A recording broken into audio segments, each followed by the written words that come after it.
KPCC അധ്യക്ഷൻ സ്ഥാനത്തിനായി അവകാശവാദം ഉന്നയിച്ച് കൊടിക്കുന്നിൽ സുരേഷ് എം.പി മല്ലികാർജ്ജുൻ ഖാർഗെയുമായി കൊടിക്കുന്നിൽ സുരേഷ് കൂടിക്കാഴ്ച നടത്തി.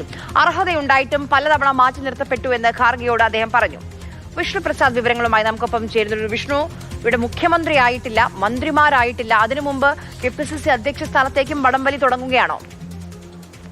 കെ.പി.സി.സി അധ്യക്ഷ സ്ഥാനത്ത് ഈ തെരഞ്ഞെടുപ്പ് കഴിഞ്ഞതിന് പിന്നാലെ മാറ്റം ഉണ്ടാകുമെന്ന് വ്യക്തമാവുകയാണ്. കാരണം സണ്ണി ജോസഫ് ഒരുപക്ഷെ മന്ത്രിസഭയിലേക്ക് പോവുകയാണെങ്കിൽ സ്വാഭാവികമായും ഈ കെ.പി.സി.സി അധ്യക്ഷ സ്ഥാനം ഒഴിഞ്ഞു കിടക്കും. അതിനുവേണ്ടിയുള്ള നീക്കമാണ് ഇപ്പോൾ വിവിധ നേതാക്കൾ നടത്തിക്കൊണ്ടിരിക്കുന്നത്.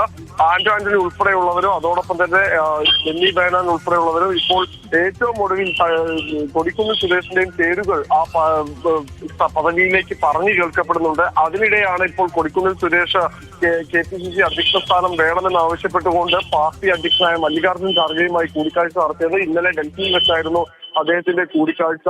1 മണിക്കൂറോളം നേരം അദ്ദേഹം മല്ലികാർജ്ജുൻ ഖാർഗെയുമായി സംസാരിക്കുകയും ചെയ്തു.